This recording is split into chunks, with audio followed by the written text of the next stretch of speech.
So, what are the Ayurveda doshas, Vata, Kapha, and Pitta explained? Now, I want to explain this. These are not, I don't think these are, you shouldn't follow these as you would follow, say, you shouldn't follow these as a exact science, because they're not. They're not scientific, but what's important to understand here is that the Ayurvedic medicine took into account both body mass and body composition, and also personality way back when. So this is the traditional medicine of India, okay? So Ayurveda is one of the world's oldest forms of holistic medicine and still widely used today, combining physical, psychological, and spiritual health. Ayurveda focuses on whole body healing and states that a person's dosha, a type of bodily humor, determines their personality and health.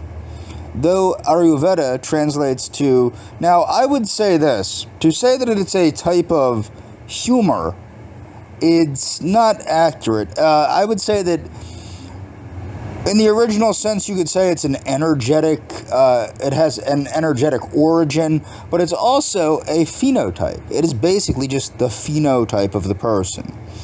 Though Ayurveda translates to the science of life in English, many health professionals question the belief of personal doshas due to the lack of scientific evidence.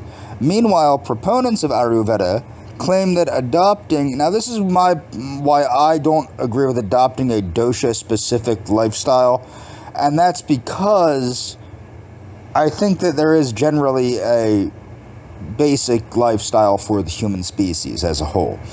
So, this article tells you all you need to know about the Ayurvedic doshas and whether science backs them up. So, what's a dosha? Ayurvedic doshas, Ayurvedic medicine, is based on the idea that the world is made up of 5 elements. Now, I prefer the Hindu elements to the traditional Chinese elements. I also, India is the birthplace of these concepts. So, these also correlate very well to the Western magical tradition.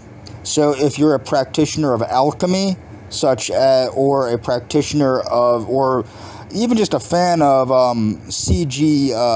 Jung, Carl Gustav Jung, these concepts will make sense far better than the Chinese way of determining these things. So you have Akasha, I always said Akasha, I don't know why they're spelling it like that. Akasha, space or void, Jala, water, Prithvi, earth, Tija, fire, and Vayu, air. A combination of each element results in 3 humors or doshas, known as Vata, Kapha, and Pitta. These doshas are believed to be responsible for a person's physiological, mental, and emotional health. Every person is said to have a unique ratio of each dosha. So nobody is specifically this phenotype or that phenotype. For example, a person may be mostly Pitta, while another person may be mostly Vata. An Ayurvedic practitioner can help you determine your dosha. A person's unique ratio of Vata, Kapha, and Pitta is said to define their Ayurvedic constitution, a blueprint to achieve optimal health. Now, you can think of this as an early way of, basically it's an early way of determining things like what foods agree with the person, what lifestyle practices agree with the person, things of that nature. We now have better ways of doing this, of course, but the thing that's important to understand is this was utilized, and it has helped many millions, if not billions of people, okay? Though there's little evidence to prove the legitimacy of doshas, Many proponents of Ayurvedic point to a lack of studies and funding on the subject rather than discrediting the practice. What does each dosha look like? Vata consists mostly of two elements, air and space. So Akasha and what was that other one? I forget the other thing. So it's generally described as cold, light, dry, rough, flowing, and spacious. Autumn represents Vata for its cool, crisp days. Those with Vata dosha are usually described as slim, energetic, and creative. They're known for thinking outside the box, but can become easily distracted. What's more, their mood is highly dependent on the weather, people around them, and foods they eat. Strengths. They learn quickly, are highly creative, they're a multitasker, kind-hearted, flexible, and on the go. They're naturally slim. Weaknesses: forgetful, anxious, unstable, mood. They have an unstable mood, get overwhelmed easily, highly sensitive to the cold, has trouble sleeping, irregular appetite and eating patterns, prone to digestive issues, yada, yada, yada. According to Ayurveda, for optimal health, a Vata-dominant person should follow a regular daily routine, manage stress through meditation and other calming activities, and maintain a warm body temperature by avoiding cold weather and consuming warm foods and drinks. Kapha, or Kapha,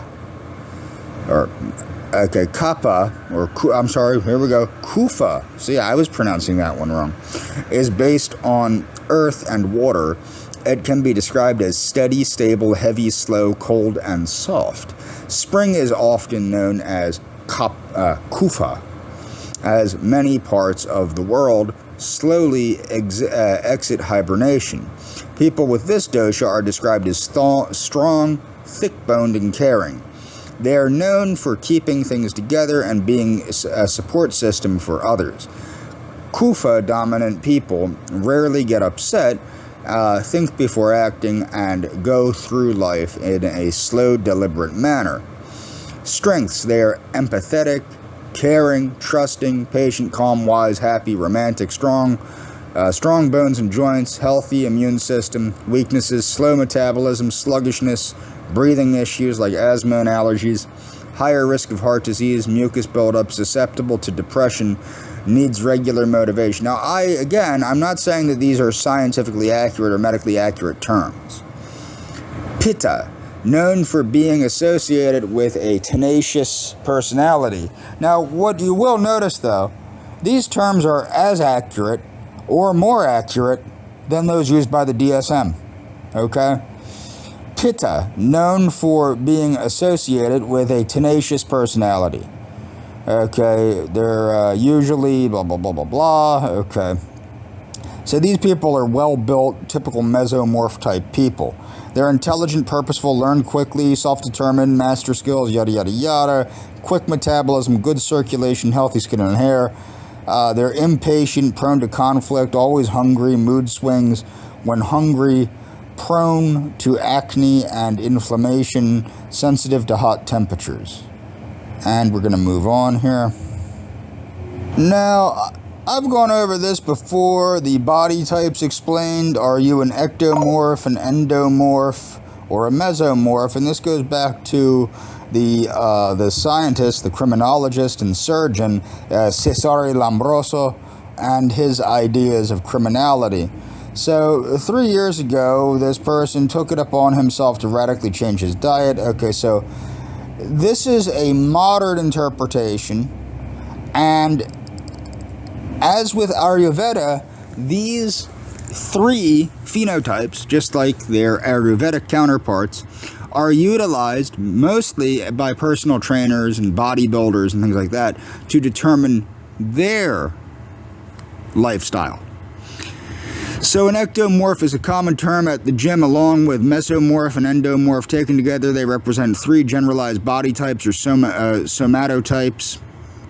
Okay, ectomorphs are long and lean. Endomorphs are rounded with lots of muscle and body fat, a stockier structure, and a slower metabolism. Mesomorphs are athletic and muscular, capable of gaining weight or losing weight easily.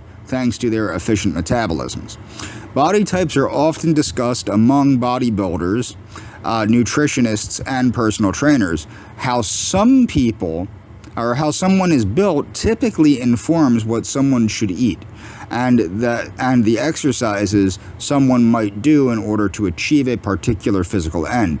But the history of somatotypes and their legacy and usefulness today is not so straightforward as it might appear. Sheldon's theory.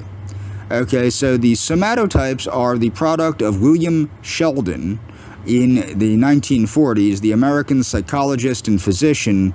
Well, no, they predate him because they go back to Cesare Lombroso, but he and physician posited the psychologies of people were biologically predetermined by their physiological makeups. Nah, that's not accurate. But, I mean, it is accurate, but this is based on Cesare Lombroso's work, too.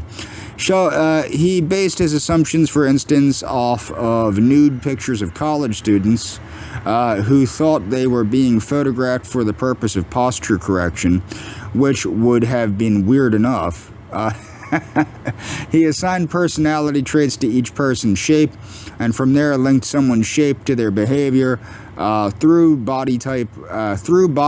Wrote Amanda Mole in The Atlantic. Sheldon believed it could be possible to predict things like future criminal behavior and a child's potential for leadership, quite literally, that physique was destiny. Sheldon's ideas came on the heels of the eugenics movement of the 20th century and constitutional psychology, yada, yada, yada. The problems of body type casting. I'm not even okay, so in a study using 140 gray 3D models with the same face and standing with the same posture, participants were asked to assign personality traits picked from the list of 30 adjectives. They were provided to the models based on their body shapes, male, blah, blah, blah, blah, blah. What the study showed was that positive or negative impressions of other people are based sometimes entirely on their body shapes. Thinner models were thought of as curious, while fatter models were described as careless. Flipping the script. What then do we do with the concept of body types, which can still hold a place in personal nutrition and training? The first thing, according to a certified personal trainer, Andrew Payne, is to understand that fitness behavior and physiology determines a person's body type.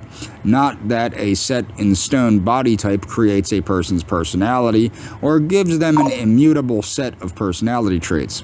No one exists within purely one somatotype either. Okay, so the most important thing is not to obsess over one's body type as some sort of marker of the sort of person you are or will be. We know that no one is hopelessly predetermined to either be fat, muscular, or thin, as you know from many former high school athletes. If you know any former high school athletes. Moving forward. So in my next video, I'm going to talk about luteinizing hormone, follicle stimulating hormone, and 10 ways to balance your hormones. And that's all for this video.